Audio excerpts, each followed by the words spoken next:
अवधूत चिंतन श्री गुरुदेव दत्त श्री स्वामी समर्थ. स्वामी भक्तांनो, तुमच्या घरात सगळं असूनही कधी असं वाटतं का की मन शांत नाही, घरात काहीतरी कमी आहे, पण काय ते कळत नाही आणि कितीही प्रयत्न केले तरी पॉझिटिव्ह एनर्जी ही टिकतच नाही? तर आजचा हा व्हिडिओ तुमच्यासाठीच आहे, कारण आज आपण जाणून घेणार आहोत अगदी साधे, सोपे पण आयुष्य बदलून टाकणारे उपाय जे कुणीही करू शकतो, अगदी वास्तुशास्त्र माहिती नसताना देखील. आणि हे उपाय इतके सोपे आहेत की तुम्ही आजपासून सुरू केले तर तुमच्या घरातला माहोल बदलायला वेळ लागणार नाही. सर्वात आधी एक गोष्ट लक्षात ठेवा, पॉझिटिव्ह एनर्जी ही कुठून विकत मिळत नाही, ती आपणच तयार करायची असते आपल्या सवयींमधून. पहिला उपाय, घर उघडा, ऊर्जा येऊ द्या. सगळ्यात सोपा उपाय आहे हा. तुमच्या घराचे दरवाजे आणि खिडक्या उघडा. हो, इतकंच. कारण काय होतं, जेव्हा घर बंद असतं तेव्हा हवा बंद होते, प्रकाश थांबतो आणि त्यासोबतच ऊर्जा सुद्धा अडकते. आजकालची घरं बघा, एकमेकांना लागून सूर्यप्रकाश देखील नीट येत नाही. आणि जर तुम्ही अशा मोठ्या शहरात राहत असाल, जसं मुंबई सारख्या ठिकाणी, तर घराला घर लागलेलं असतं. पण याचा अर्थ असा नाही की तुम्ही काहीच करू शकत नाही. थोडा वेळ काढा, टेरिसवर जा, गार्डन मध्ये जा, किंवा जिथे थोडा सूर्यप्रकाश मिळतो तिथे उभं राहा. कारण अगदी जेलमध्ये असलेल्या लोकांना देखील सकाळी बाहेर काढतात प्रार्थनेसाठी. मग आपण तर मोकळे आहोत ना. दुसरा उपाय बघा, सकाळची सुरुवात कशी करता तेच तुमचं भविष्य ठरवतं. स्वामी भक्तांनो, तुमचा दिवस कसा सुरू होतो त्यावर तुमचा संपूर्ण दिवस अवलंबून असतो. सकाळी उठल्यानंतर पहिलं काम काय करता? मोबाईल, न्यूज, क्राईम स्टोरी, अपघात, वाईट बातम्या, हे सगळं तुम्ही सकाळी डोक्यात भरता आणि मग म्हणता दिवस चांगला जात नाही. हे कसं शक्य आहे? म्हणून एक छोटासा बदल करा. सकाळी उठल्यानंतर डोळे उघडताच 1 मिनिट थांबा आणि मनात म्हणा, हे परमेश्वरा, मी नकळत किंवा जाणून बुजून ज्या ज्या आत्म्यांना दुखावलं आहे त्यांची मी माफी मागते आणि आजचा दिवस तू माझ्या सोबत राहा. त्यानंतर जमिनीला हात लावून नमस्कार करा, कारण ही जमीन आपल्याला आधार देते, आपल्याला जगायला शक्ती देते. मग थोडा सूर्यप्रकाश घ्या, पाणी प्या आणि तुमच्या त्या दिवसाची सुरुवात करा. हे सगळं करायला फक्त 1 ते 2 मिनिटच लागतात, पण त्याचा परिणाम पूर्ण दिवसभर होतो. उपाय क्रमांक 3, विचार बदला, आयुष्य बदलेल. सकारात्मक विचार हे तुमच्या आयुष्याचं सर्वात मोठं शस्त्र आहे. जर तुम्ही सतत नकारात्मक विचार करत असाल तर तुमचं वातावरण सुद्धा तसंच होतं. पण जर तुम्ही सकारात्मक राहिलात तर परिस्थिती बदलायला सुरुवात होते. चौथा उपाय, सुगंधाची ताकद, अरोमा थेरपी.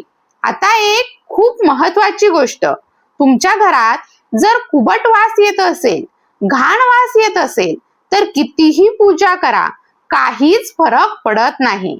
म्हणून काय करायचं? उदबत्ती लावा, धूप लावा किंवा स्प्रे वापरा. आजकाल खूप पर्याय आहेत. कापूर आहे, भीमसेनी कापूर आहे, आयुर्वेदिक व्हॅपोरायझर आहेत. देवाला फुलं वाहा, कारण फुलांचा सुगंध थेट आपल्या मेंदूवर परिणाम करतो. मोगरा, गुलाब, पारिजात हे फक्त फुलं नाहीत, ही एक प्रकारची थेरपी आहे. म्हणूनच आपण वेगवेगळ्या सुगंधाच्या अगरबत्त्या लावतो, कारण आपल्या डोक्यातली केंद्र त्या सुगंधांमुळे जागृत होतात आणि घरातली ऊर्जा बदलते. पाचवा उपाय, दिवा लावण्याची शक्ती. स्वामी भक्तांनो, एक छोटासा दिवा तुमच्या घरात मोठा बदल करू शकतो. तुपाचा किंवा तेलाचा दिवा लावा, कारण त्या दिव्यातून एक सकारात्मक ऊर्जा बाहेर पडते. आणि जर तुम्ही त्यामध्ये थोडं अत्तर टाकलं तर संपूर्ण घरात एक सुंदर सुगंध पसरतो. यामुळे काय होतं, तुमचं मन शांत होतं आणि घरात एक वेगळीच पॉझिटिव्ह फिलिंग तयार होते. इथपर्यंत तुम्ही ऐकलत तर एक गोष्ट लक्षात आली असेल, हे सगळे उपाय खूप मोठे नाहीत आणि खूप खर्चिक देखील नाहीत, पण त्यांचा परिणाम हा खूप मोठा आहे. स्वामी भक्तांनो, आतापर्यंत आपण जे उपाय पाहिले ते खूप सोपे होते, पण आता जो मुद्दा आहे तो सगळ्यात महत्वाचा आहे. उपाय क्रमांक 6. घर स्वच्छ नसेल तर काहीही काम करत नाही. हो, अगदी स्पष्ट सांगते. तुमचं घर जर अस्वच्छ असेल तर 100 उदबत्त्या लावल्या तरी काहीच फायदा होणार नाही. अनेक वेळा काय होतं, आपण बाहेरून घर स्वच्छ ठेवतो, पण आत काय आहे, कपाट उघडलं तर सगळं सामान खाली पडलं, इकडे तिकडे बोळे, कचरा, अस्ताव्यस्त वस्तू. मग सांगा, अशा घरात पॉझिटिव्ह एनर्जी कशी येणार? म्हणून घर फक्त दिसायला स्वच्छ नको, तर प्रत्येक कोपरा स्वच्छ हवा, कारण जिथे स्वच्छता तिथेच लक्ष्मीचा वास. उपाय क्रमांक 7. कापूर, आरती आणि ऊर्जेची शुद्धी. रोज कापूर जाळा, आरती करा, कारण कापूर जाळताना वातावरणातील नकारात्मकता कमी होते आणि आरती करताना जो कंपन तयार होतो तो घरात पॉझिटिव्ह व्हायब्रेशन निर्माण करतो. एक गोष्ट लक्षात ठेवा, जसं आपलं शरीर आहे तसंच घर सुद्धा एक वास्तुपुरुष आहे. त्याला देखील ऊर्जा लागते, त्याला देखील शुद्धी लागते. उपाय क्रमांक 8. पूजा आणि आयुर्वेद याचा संबंध. स्वामी भक्तांनो, आपण जे काही करतो त्यामागे फक्त श्रद्धा नाही, तर शास्त्र आहे, विज्ञान आहे. तुम्ही हळद लावता, कुंकू लावता, कधी विचार केलात का?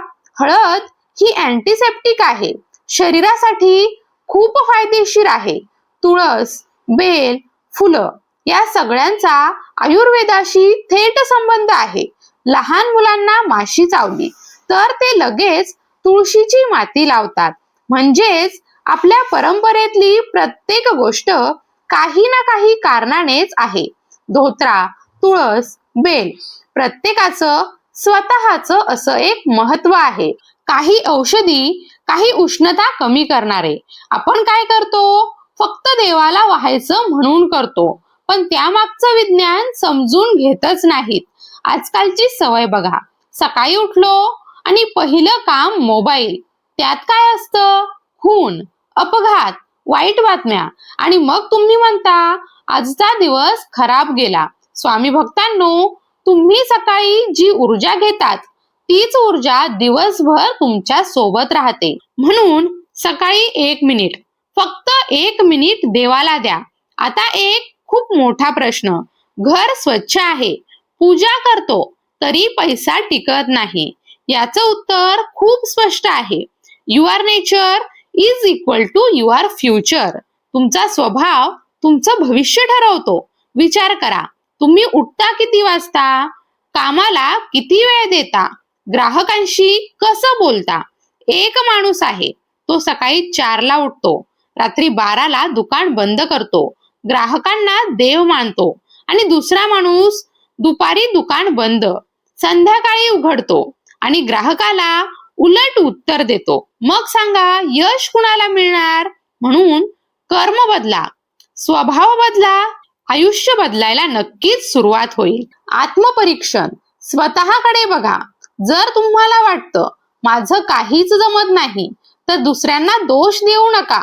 स्वतःकडे बघा, कुठे चुकताय ते शोधा, आणि सगळ्यात महत्वाचं, त्या चुकांवर पांघरून घालू नका, तर त्या मान्य करा. कारण जेव्हा तुम्ही चूक मान्य करता तेव्हाच सुधारणा सुरू होते. पैशामागे धावू नका. एक नियम नेहमी लक्षात ठेवा, जो पैशामागे धावतो त्याला पैसा कधीच मिळत नाही. लक्ष्मी ही खूप चंचल आहे. तुम्ही तिच्या मागे धावलात तर ती पळेल, पण तुम्ही तुमचं कर्म केलं तर ती स्वतःकडे येईल.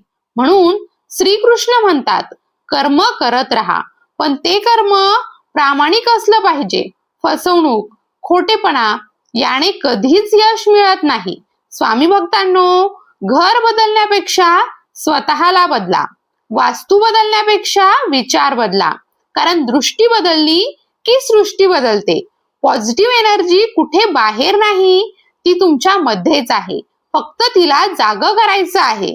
जर तुम्हाला हा व्हिडिओ आवडला असेल तर एकच करा, आजपासून हे छोटे छोटे उपाय सुरू करा आणि 7 दिवसांनी स्वतःच फरक बघा आणि कमेंटमध्ये नक्की सांगा श्री स्वामी समर्थ.